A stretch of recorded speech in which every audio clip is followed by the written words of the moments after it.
Hello, Orlando. What's up, man? How are you doing? Hel- Hello, Hernan. How are you? It has been a long time. I Yes, was looking welcome back. forward to this Welcome back. podcast. Thank you. It's your third time in our podcast. It's the third time in the podcast. Yeah, Yes, so people can yes. search my name. What's my name? What's my name? Orlando Giraldo. Yes, welcome back, man. Welcome back. I hope everything is fine.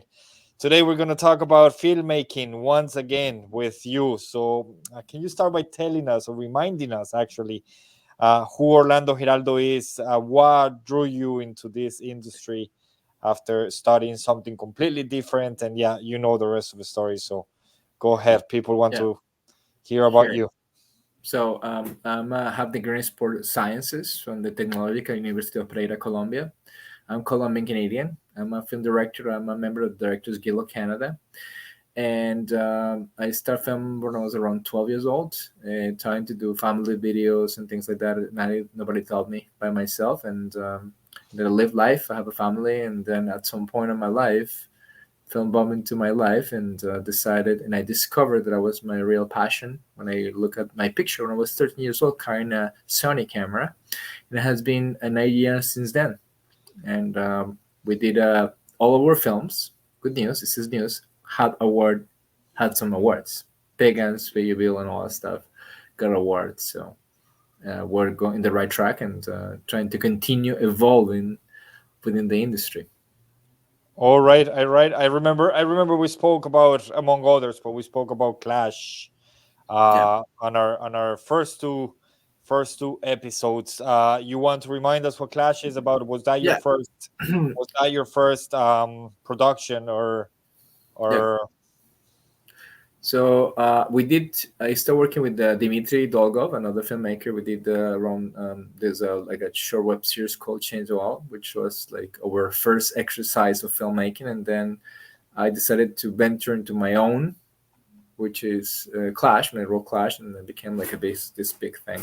And then we did also the Green Triangle with Dimitri, selected in the Sochi Film Festival a few years ago. Then we parted ways with Dimitri. We went to different directions in terms of film. Clash won different awards, around 35 selections, and it was selected in different festivals. In fact, I was very surprised. In Copilot from Microsoft, I was trying to look up myself, and there's even reviews of the film. You definitely, if you Google my name online, Orlando Giraldo, you can just find what my taste of film is like. There's a review of Clash even. There are people like the fights, about the fights. There's a love letter to uh, action films from the 70s and the 80s, and it was just doing with love, a simple story. We may do an update on the film. There's a couple of things that people ask me about the cop who is dead, so we're gonna do a little of an update, and maybe we're gonna do a behind the scenes. I have a lot of material to do a behind the scenes, and now I probably be able to do it, but that's Clash. And then we did other two projects that I can go on if you want to hear more about that. of course, Orlando. But first, I wanted to ask you. Now, in brackets, I want to say that we have already about 200 people watching us. So welcome everybody to Hernan's Welcome, podcast. welcome, welcome. Today we are with Orlando Giraldo. He's a filmmaker. Um, what was it to write in English, being your second language? When you arrived to Canada, did you know English already? And if you did, what was this? Is this considered academic writing, or what kind of writing is it? I, I think you have to understand that everyday English is what one thing is when you I studied in Colombia in Colombo Americano in Pereira, but I come from a city called Pereira, Colombia, with the city, the triangle and I did study English. It was more grammar. Grammar has not never been my best assets, and I was kind of good in Spanish when I was back there. But at the beginning, you kind of learn everything, and kind of you have to relearn, because one thing is living the academia of English, and one is like living, like studying and then living. So it takes years to switch that mode to you become a hybrid. Basically, you ask me, you become a hybrid between English and Spanish.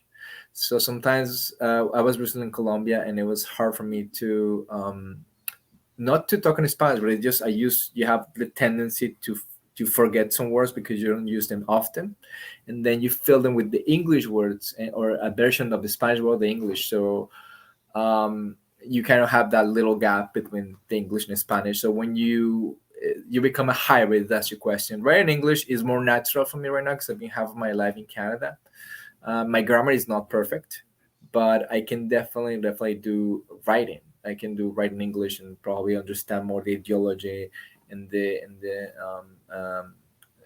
I think idiosyncrasies of the Canadian culture, and not perfectly, but I know a lot of it because I've been here for a while and I understand a lot of the culture. And Colombia is a little bit difficult because Colombian culture has changed a lot the last probably 20 years. So writing Colombia, writing the television is a little bit different. So it's easier for me to write in English, but if I write, I can write in both languages. It's not gonna be perfect, but I can do it in both. It's gonna be a hybrid, but sometimes that's where you work with other people who help you definitely to improve and polish those scripts. Oh yes, 100%, 100%.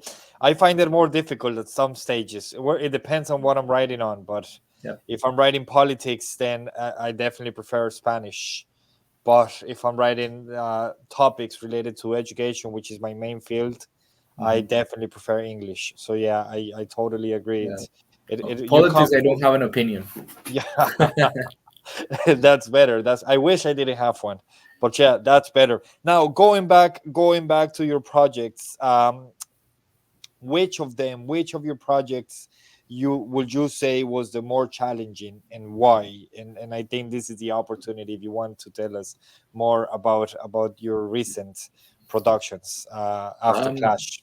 yeah. So we Clash obviously was like my learning process and self discovery as a director, because you don't come with the tools to be a director. You have to kind of it's within you. Like nobody told me to be. I saw a lot of uh, acting classes, and I kind of learned doing that, and just by practicing, doing auditions, looking at actors, looking at films. But that's something that you learn in the process. I mean, it was two different stages. Clash, I did everything by myself to demonstrate as I could do it. I was able to still paint. I was able to have the shot and invest in my own film to make it happen. And the rest of the projects were more something that I was trying to create a CV, a resume of filmmaking, because nobody knew who I was. So I was doing my own projects and I was trying to do with other people. That has his set of challenges. So I was trying to do two different projects at the same time. And what happens when people get into film, they just think that it's just the initial idea, and then I ended up working in these two projects and these three projects to to end them. I ended up editing, doing all the sound, all that stuff, because the people would not want to invest money or they will not continue. But at the same time, that made me a much better editor, made me a much better colorist, made me learn about sound, and I know finally we got some awards for all our films that we produce. All of them has been selected and had awards. So we're on the right track, and something learned. There's a lot of bigger things to come, and much better quality. 100%, 100%. Orlando, I just have just curiosity. Is it similar in Canada compared to Colombia that you need to have the contacts and you need to know the right people in order to succeed and to emerge in any industry? In Ireland, it happens pretty much the same thing. So I was just wondering if Canada is a bit similar. Well, I have more friends in the industry in Colombia right now. I know a few people like Edilsa Beltran, Gustavo Acosta, who's a journalist in the city of Pereira, and another another Hernan that I know. So definitely, like, there's like a more difficult way in Colombia to do. I mean, it's very similar. It's just here it's yeah, who you know, but it doesn't. I know people, but that doesn't guarantee you success, because there's a number of variables now with the DEI. I mean, I'm gonna get a little bit political here. I try not to, but it's more difficult for somebody like me. I'm a man. I'm a white Caucasian Latino, And now we have all these identity politics and diversity and equality and inclusion policies, which I respect deeply, and I think they're a principle of having access. But sometimes um, when they use it as proxy to hire people, you can do this in many ways. In Colombia, here is a little bit more difficult for somebody like me, who is a guy, uh, to be have access to opportunities. But at the same time, that will propel you to increase the quality of your product and then show everything based on talent, and keep pursuing it. Because if you are good in what you do, whatever you do, you will be able to pursue if you keep going, you know. Yes, 100%, 100%. I totally agree with that. Although, I don't know, like it all depends. Everybody's luck is different, I'd say, and in some industries, you do find that it is about you, who you know, and not what you do. Yeah, Um, I will it's say that's very common in Colombia, and I found it surprisingly to me. I found it very common here in Ireland, for example. If you know the right people, then chances are you'll get through. Come here, with all the changes in the film industry. I know the industry is going through a lot of changes, especially with the immersion of artificial intelligence. We'll talk about that later. But how do you stay inspired and keep your projects like with that bit of creativity that you've always put into them? I mean, basically with these new tools of AI, I don't know if I should talk about it right now, but it's just there's a shift in the industry, because I work in the industry as a crew for 2 3 years, like with the main big tire A productions. I made amazing actors, and there's a lot of technicians, and a lot of those jobs are going to go away. But at the same time, I think that um, if you want to make a film, it's you are the content creator. You have to just you have all the tools with Zora and all these apps to create your own thing. You have more access to tools, empower is the people to do their films if you keep doing it. But I think film as an art is going to go back to be the art of filmmaking, and we're going to go to the small shops, the small special gatherings where film is a culture, because film is still a culture. It's just in terms of the mass people going to films is a different story. That these companies are for profit. All the studios are made for profit, and they want to create something, so they entertain the audiences. And the film, in terms of culture, is going to go back to film, because film cannot be altered. If you have a film in film, like original film, that cannot be altered. You have an AI image, and they can, let's say the woman is showing her breast, they can just put something to cover it up. They can change the words. But if you have the original media film, that cannot be altered. So I think that we're gonna have a mix of both in the industry. And content creation, you become your master on your own content creation, and using the tools of AI is gonna use. But a lot of jobs are gonna go away. You think they are really going to go away, or would you say that people would have to update and upgrade their skills and just do things a bit different compared to what they're doing at the moment? Well, there's technology that is advancing, especially like I was checking the AI yesterday, just searching myself, and the AI from Microsoft was giving me a review of my own film. And I was like, with the data available, the training, um, the AI algorithm are training with the information that you input in the system, and these things are kind of the computer learning it's learning to analyze films, and they have access to all the data, and they can create will create you able to create your own opinions.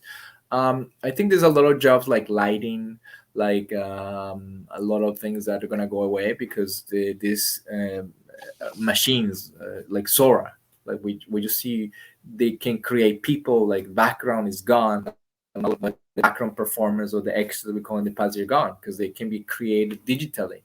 So they don't need as many people. They don't need to. So in a lot of jobs that are related with that specific jobs, like an assistant director who's in charge of the background, we don't need that anymore, because you can create that digitally. the makeup artists, like no, it's gonna be a makeup. All the makeup artists related with background, they're gonna go away.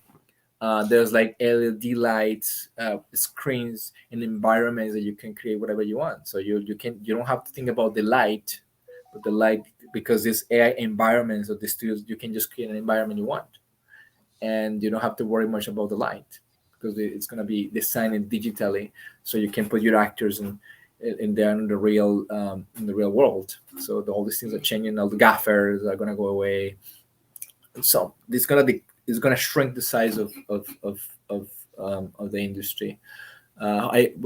Even the digital artists are kind of, some of them are gonna go away because if you I just look at the Matrix a few days ago, and this I'm talking about 1998, 1999 when the Matrix came out, and still, to, I don't know how many years later, there's still the effects still well, because it was a mix between practical effects and digital effects. Now the effects have decreased the quality in the Hollywood films, to my view.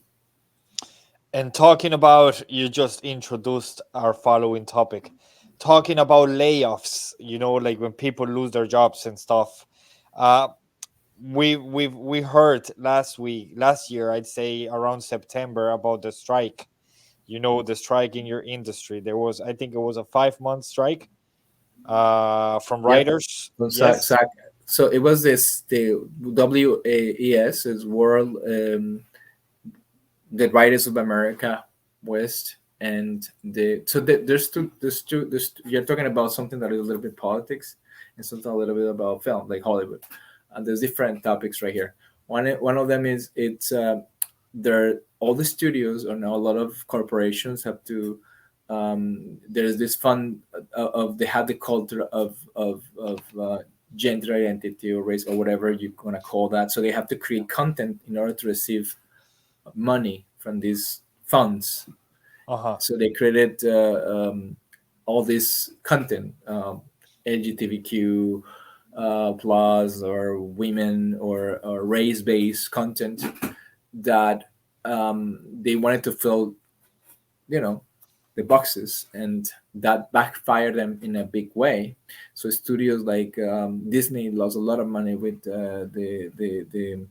it's well documented that they lose money with Indiana Jones, with the last movie of Indiana Jones. The Marvels lose a lot of money, so the studios lost a lot of money, and they don't want to invest.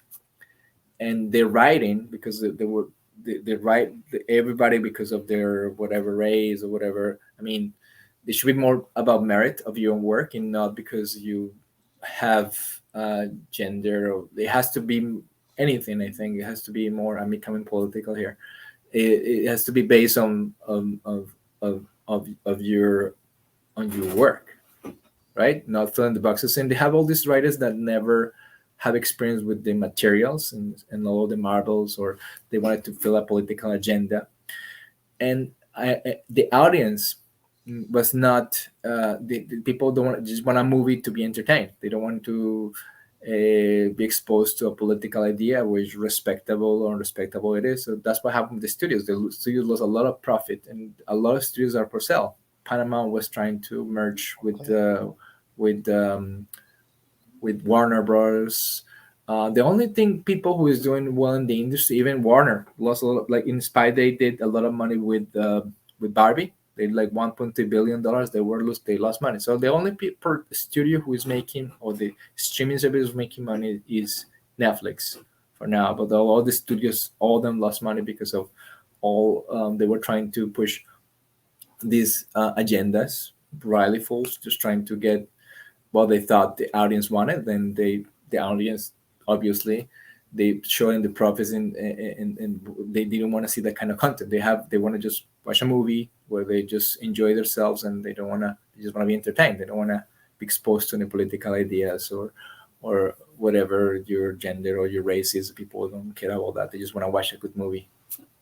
That's it. Yes. But when did the writers go on strike then? It was March, but as I Okay. said, but to explain this, I have to explain that because the Yes. Yes. writers, so a lot of writers who did not, they just got there because of whatever, and instead of the quality of their work, they got in because of their whatever gender, sex orientation, whatever. They got into that and they started running all these things, and they were asking for very they have demands that were a little bit out of tune. So the studios needed the writers to fulfill their content. So they tried to come up with a kind of I think they're still on strike. Do you ask me? I believe so. I'm not sure. But and All then right. SAC went as a support of SAC, which is the Union of Actors in America. Mm-hmm. Screen Actors Guild went to strike after that, and they were asking for different demands, AI, and there's new policies that needs to be created in terms of that because you have deep fakes, they have like they do delete the image of your right, so the government has to legislate about these things. They're a little bit uncertain because people can use your likeness, like so how do you secure your likeness, Okay. using film. So there's all this, they came up to some agreements. I'm not a SAC person, but as far as I understand, they can come to an agreement. But that's something that, as the technology evolves, I think the government has to litigate in terms of the rights of your likeness, illegal imaging, and all that stuff. So the the studios, with the technology, what the studios may want to do is to save money. All this crew costs money, all this specialty work costs money. So all the studios want to save money, and they lost money. So they are, because of their profits were not as high as they were expecting with the content they were creating. They are just building the studios, creating productions. So I think one of the things that they do is buy international content from Eastern Europe and Eastern countries to fulfill the demand in the streaming services and streaming platforms because they were not producing content for 5 6 months. So the studios are fine for another year, and then we'll see what happens within that year, how the industry evolves and accommodates to the new reality. Jesus. All right. Some people in Instagram. I'm just opening the tuning here with the live stream because I can't see the Instagram screen, and some people are asking who is he. Okay, he is Orlando Giraldo. He's a Giraldo. filmmaker, film director.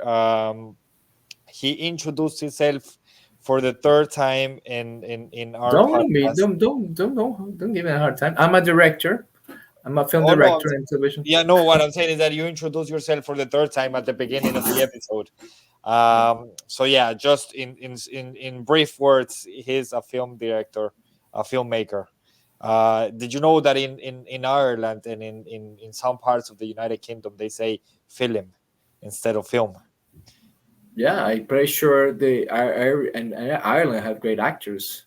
I mean, I am uh, not. I am not. I am not. I am not an eligible person in terms of actors, but I know they do, and I know they have oh, great musicians as Ireland, well. Irish, When I came to Ireland, I found out about some singers that I never thought about them being Irish. Ireland. Ireland is a great country. Has a lot of fantastic musicians, actors, directors, Yes, excellent yes, movies that I really yes. They love. even won in Galway City. They won they were the capital, European capital of music, something like that, Yeah, of about course. 3 years ago. No, Yeah, very good. was it Dolores O'Riordan from Cranberries from Ireland, right? To Irish Yes, Cranberries. yeah, yeah. The early Mace, Dolores O'Riordan, a great Yeah, and musician, then yeah, their lyrics are amazing talented leader, because mother. their lyrics Oh my God, that they tell all the story between the conflict with the Northern Ireland Ira, and the yeah. United Kingdom before. So their Beautiful. lyrics are amazing. Belfast was a Belfast, movie yeah. that was great movie done. I And it, was last year. I went to the Game of Thrones to the museum. yeah, Very good. wow, I love to do in, that. in Belfast. Yeah. All right, Orlando, going back. So I brought all the topic about the strike and the writers and all this because I wanted to know. I'm a nosy person, and I wanted to know if this affected you, and Absolutely, I and if work it in the. did, to what extent. Of course, last year I work with the guild. I don't do like director. I'm a directors guild member, but I just work as a crew person. So because of the lack of work, like a lot of Canadian content is like probably 30% of what the production that come here, and 70% of the production that come to Canada come from America, right? Okay. So our industry, we're 40 million people here in Canada. So our industry really slowed down because it's a small industry, and always the people who, as you said, the guy who knows the guy who knows the guy has access to the jobs, and they just have like one work last year, and they in our guild help us to get some money and funding. But so you have to rethink. We have to rethink about what's going to happen, because I don't know what.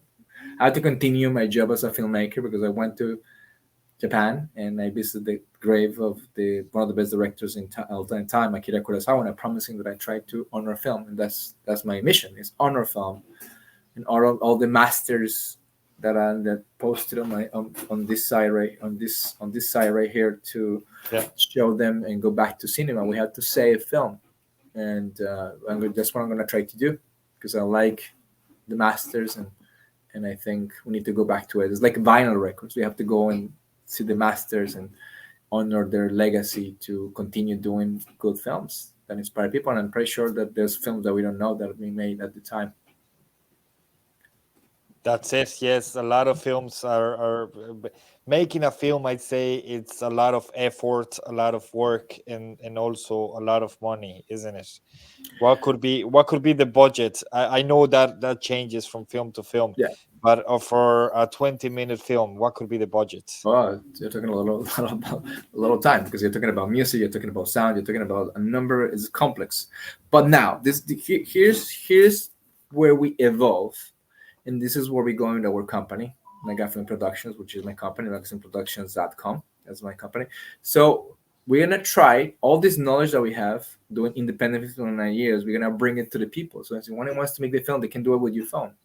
Your phone has 4K, and we can show. That's when you create your own content. The people, the problem that I see right now is anybody can do a film. That's the thing with AI. Anybody have the tools to have access to film, and a lot of these expenses are going to go down, because there's not going to be cars needed. You can just it can be AI generated or whatever. Now But anybody can write a script, a creative now you script. can write a script, but the execution of that, that's when we come and we can help you. My company, we can help you to we have experience in casting, we have experience directing actors, we're teaching people. So with AI, film comes to the people. We can help somebody to create a content that is worth watching. Because sometimes somebody sent me this link and said share it. I know I said that recently, and I know this person, and okay, so you got to be very careful, because people is putting the love and tears in this project, and they believe in it, and that has a lot of respect, because it takes time to have a crew, have a family, and meet up and try to do some acting. So they come and try to execute this film, and I was like, okay, I was like honestly looking at a lot of technical things, like sound. The sound is like blah blah blah blah blah, high and down, and all these little details, the music, the pacings of the editing, all that stuff. uh, there's something affect your viewing experience. So when we do film, we do something called suspension of disbelief, which is basically you're watching this film and there's nothing in the film that doesn't. If it is a good film, you're gonna be entertained. You're gonna be immersed within the film. You forget everything else. That's when you know it's a good film. You're not thinking about anything else, but you have something like the sound goes up, your Is, brain is that is institute that the. is that what we call in English the plot or the trama in Spanish? Is that No, is that that's what it is? you're talking. Suspension of disbelief is when you, let's say, let's put an example. It's just when you go to a theater to be entertained. Do I just want something, a movie that you're just gonna see, you just wanna watch a good movie. You're gonna be in the movie so good that it gets you into the plot, into the story. The plot is the story. The plot is where the film is going. What is we have the arc, and who is this person at the beginning of the film, and what's the end of, and who is this person at the end of the film, right? What was the purpose of the story? What was the teaching? That's the plot. The plot is what we call the MacGuffin. That's what we call MacGuffin productions, because the MacGuffin is that thing that drives the narrative of the film, that propels and make the characters evolve and change. Which challenge is going to have to evolve and become somebody else better or worse, and assess, whatever that is that the plot, the film is looking for. All right. So the plot is not the most important thing in the film. No, Deploys it absolutely. is. Well, I mean, this you're talking when you make a film is writing a song, Okay. right? The But like a first long song. What's come here? Just in brackets, just a small one. I want to add. What makes a film? Because I've seen films, 20-minute films, and then 2-hour films, and then the short ones are like 15 minutes. So that's just in brackets. Yeah, so basically, if you're doing that, is you're starting, you have to start with a short film, a short narrative that has a short story, 5-10 minutes, because you have to think how you're gonna keep the people interested, right? And there's a bunch of components that made a film interesting. The first question is how I'm gonna make my viewer stay in the story. Sometimes I read just a title. The title said 2 hours. Holy, you know. So how can I do it? That's why TikTok is so successful on Instagram because it's visual. We're visual animals, and we have to create something that is compelling, that's going to have the person interested. And the way that we do that is what we used to do Akira Kurosawa, the Japanese director, which is humanic film. It's just stories that we cannot relate to.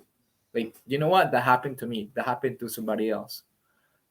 That person go through a lot of challenges, suffering. Will be able to get out from that, right? And then you get into the story. That's where you get the Christopher Nolan's, the Scorsese, because they tend to, well, not all the time, but they tell you a story. Right? Kira Kurosawa or Stanley Kubrick will tell you a story. You're gonna watch what she's trying to do with that. They have a style. They bring you from this journey from A to B to C, and you're gonna keep watching that. All right. I'd say the story today in our podcast is very interesting, Orlando, because we still have around 200 people tuned in. So we still have around 200 people tuned. So very good. Thanks. Oh, You're thank you. keeping them. Yay. All right. Very good. Very interesting. Now I want to move on to some discussion questions, I'd say. And you're kind of touching base on this topic since we started. And For now, baby. what are your thoughts or around the debate between traditional cinema and now the streaming platforms? Because before we started with Netflix, and now we have a whole bunch of them, and everything looks like the traditional TV is going to disappear, and now even the traditional TV is going to be platforms. We see it in Colombia, for example, with the sports channels, with Win Sports. Now you can even from here, from Ireland, I can pay the membership. It's like 40,000 pesos, and I can watch all the games from the National League. So I don't need the traditional TV anymore. So what are your thoughts, and what's the difference between streaming and traditional cinema?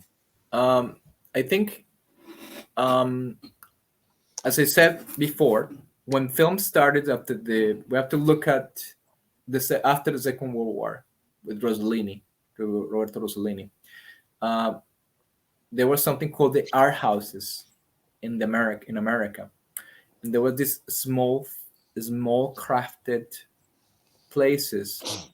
So what's gonna happen with film is gonna be like a smaller gathering because there's the group of people who wants to watch a film and they love that culture of it. So we're gonna become something more cultural.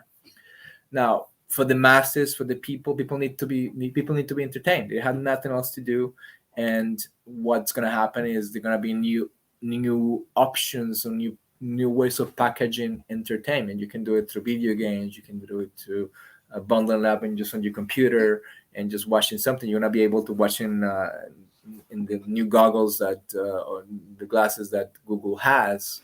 So all that entertainment is gonna be brought to you. It's just gonna be finding new ways to deliver that entertainment to your brain or those ideas or whatever that is. That's going to happen. But the crafter cinema, I don't think is going to go away. Um, in the 20s, when the Lumiere brothers started film, it was a nobility. So everybody had started making films and small films. And a lot of people in the 20s because it was their experience.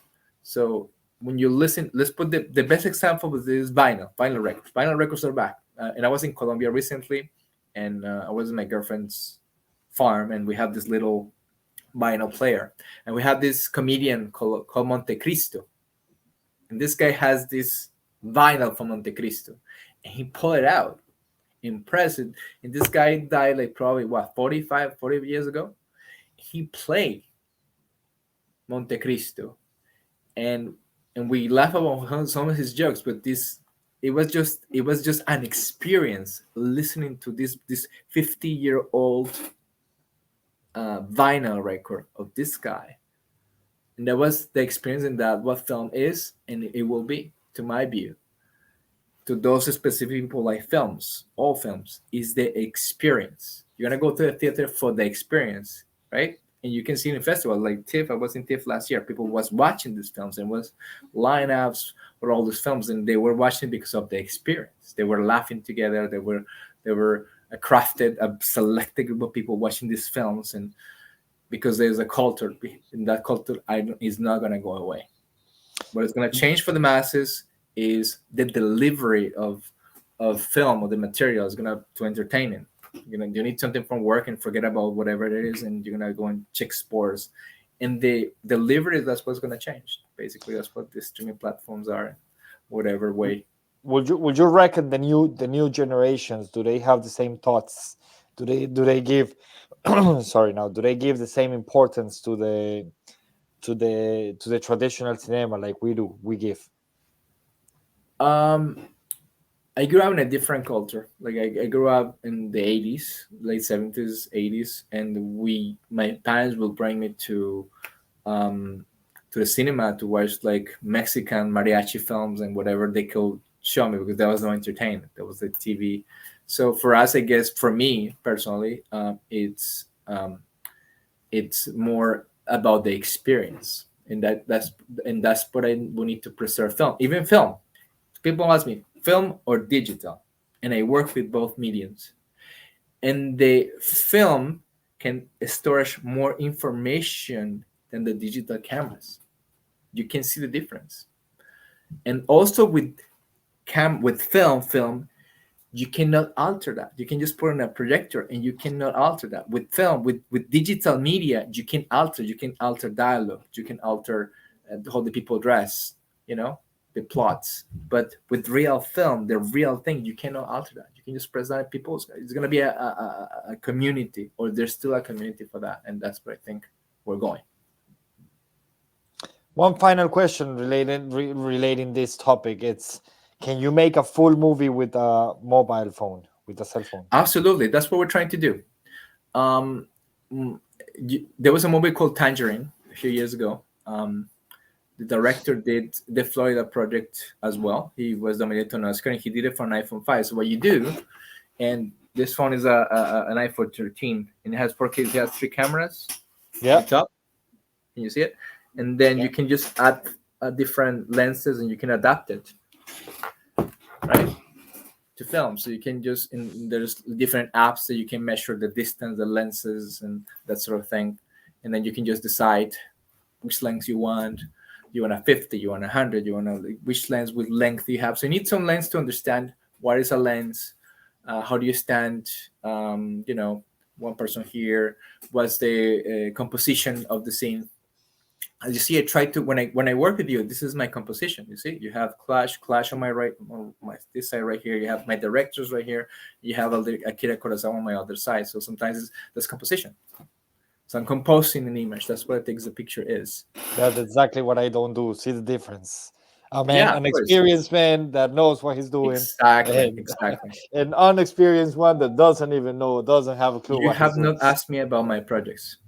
That's what I'm going. That's why I said the last question from the previous section. All right, Orlando, with the push for more diversity, I think you mentioned this at the start. Do you feel any pressure to change your casting or to change your scripts or do your dialogues, or not at all? I work with trans groups, and I work with African. I mean, I'm not against. I mean, that's an important part of their studies, actually, that those poles are about to change. And in fact, in America, having a DE, Diversity, Equality, and Inclusion Committee is illegal because it's against the Constitution of America. So that's illegal. So that those laws are about to change. I mean, I'm all in. If I was just watching something called Beef, and it's all Asian people, like all Koreans, Chinese, and it's not bad. I don't say like I love it, but there's like, and they won an Emmy for that, isn't it? There's Japanese films. There's the 70s have the explosion films with Pangrier. Pangrier, which is still to this day one of my favorite actors from that era. She's a black African American woman. She's a good actress. The quality of your work has nothing to do with all that stuff. It's important, but it's the important is that you show. Peter Dinklage was talking about dwarf Disney. Peter Dinklage, people love Game of Thrones because of Peter Dinklage. Peter Dinklage, and he suffers from dwarfism, and he was a great actor. Like we enjoy his acting. Now I was talking about his physical condition. Samuel Washington, the director, I met who I was very I saw him, like Spike Lee, for example. He had that's all these films, and he advocates for you know you express your culture. That's beautiful in anything. I've seen trans films. Another example is what was the name of the Spanish director who did Kika? Almodovar has been doing LGBTQ films forever. I remember watching All About My Mother, and it was a fantastic film. That has nothing to do with that. I mean, it's just because there's some people trying to impose some policies and stuff like that. And I work with trans people, and that's another conversation. I love trans people, and I have no problem with that. But it's just that within that movement, there's a lot of things going on.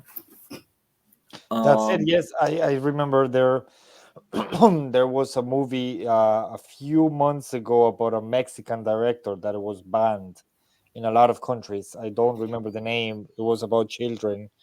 Oh my God, you should remember the name. I'd say. do Uh, we have? It has nothing. I that, mean, a couple of months ago, there was a movie. It was banned.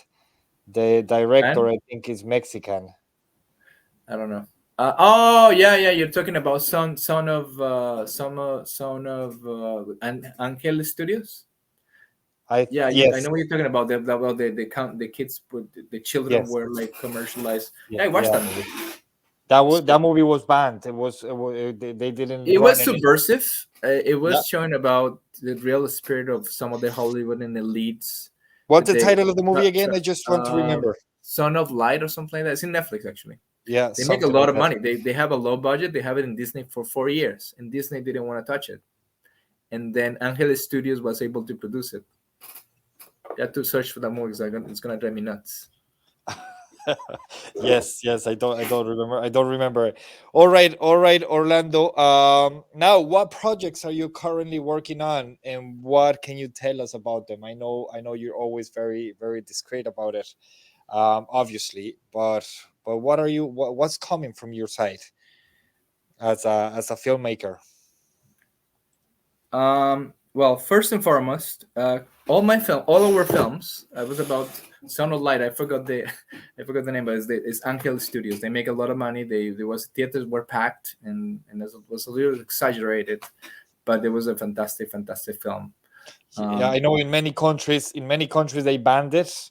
yeah, but it's not. Um, It's a yeah, great film. It's a subversive. Make it to Netflix, and and people then like it. So we it's can very talk cool. about that one, and we can talk about the Barbie in another podcast, not in this Yeah, one. absolutely. So the second film that we did in 2020, it's called Time and Space, inspired by Kurt Sagan. Got just recently awarded as the best short, 1 minute short. Uh, Pay You Bill, starring actor AC Peterson, who worked with Sylvester Stallone and Tulsa King last year. He was in Pay You Bill. We also got an award as the best short comedy in another festival. And the movie Pagans about this African. You're talking about diversity. All our films are diverse. Pagans is about a black student in law school who has to recur to dealings with the mob to get treatment for his father's cancer. So I work with different people. I work with we did the project. We worked for years on the project, The Answer, for the trans community in St. Stephen's House. We unfortunately we couldn't continue. There were differences in the direction of the project. And I thought that was enough time to we put a lot of effort into it, and unfortunately didn't work. But I still love the community right there. We were pagans. You're talking about being diverse. Pagans is a black African Canadian film with black actors and white actors, and why not? So I work with anybody basically. I mean, it just I'm not probably an expert in how a Spiley can understand the race, but I also did movie in Japan. I'm working a movie called uh, Sueña, which is the bigger an hour documentary that I'm working on. This Japan, Pereira, Colombia, and Canada. So this multi-diverse country. So we have Japanese actors, we have Colombian actors, we have, you know, it doesn't. We talk about with coffee cultures. This is gonna be we working on that right now. And within that, we have something called Japan Trilogy, which is three short films shot in Japan. So I work with Asian actors and trying to learn more about the Asian culture. And you have to learn. You're not I'm not Japanese per se, but it's just a take of somebody who is not Japanese with the whole respect and honor. There. So we have different projects. It doesn't really appeal to me that I work with anybody. And Pagans also got an award as the best crime short comedy. So all the films that we made had awards. So we know what we're doing. That's And it. I read something you call perceptions. That's key. That's key. Yes, that's key. But you said you were doing something in Colombia behind cameras. Can you tell us more Yeah. about it, or Yeah, is it a absolutely. So we're working on something called Sueña. So it's been a 4-year project, which is started like as a COVID project. But I spoke with one of my producers, or the person I'm working on, in the Lalita Krishna, who is probably possibly going to be our producer, hopefully. She works in Rogers documentary, and she said nobody wants to talk about COVID-19. I'm pretty sure nobody wants to talk about it. So we have actors from LA at first. Some of the actors from LA pulled out; they didn't want to be part of the project. So we decided to call Sueña Chronicles of a Filmmaker. Basically, it's myself talking about my childhood in Colombia and how I related with Japan, how I related with Colombia, and how I related with the actors here. It's a journey to the three different cultures. It's a journey to rescue over coffee culture that has been a little bit destroyed with the amount of tourism. It's about an actress like Elizabeth Gonzalez who, against all odds, found her school in Pereira. It's a story of Giancarlo di Pereira, which is who is happens to be my brother, and he's tried to succeed in the industry in spite of being an older man. In Canada, we have a comedian, Annie Bayo, who just won. Annie Bayo just won as a producer. She's the producer of Pay Your Bill. She won an award as the best comedy in a small festival. As a comedian, we have the story of Pat Powers, who is a musician in Toronto. We have this story of Patricia Higueros, who is an actress from Hungary, who is trying to make it within the industry.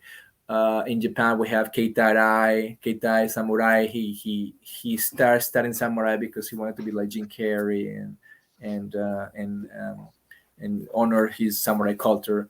And we have Kenta Ogawa, who has a fantastic story of survival. He's an actor as well. So we have a different, diverse. We have a Talum. We have many artists. There's artists around the world, and we're gonna have a lot of stories. We're gonna talk about messengers. So it's a journey. It's a cultural journey through my childhood in Colombia as a child, and what I like a filmmaking and related with the country, related with Toronto. So it's gonna wow? be very exciting. Yeah, It it's a seems journey very to the coffee interesting. culture. Do you Beautiful. have the lengths, because it says We like have and we have the rights of Transito Libre from Pereira. okay, Transito Libre is a very band. Herman Alvarez is my friend, and we're gonna use Transito's music in our film. So we're happy about that too. So that's cool. wow, very good. Do you have a launch day or not yet? No, I just next year sometime.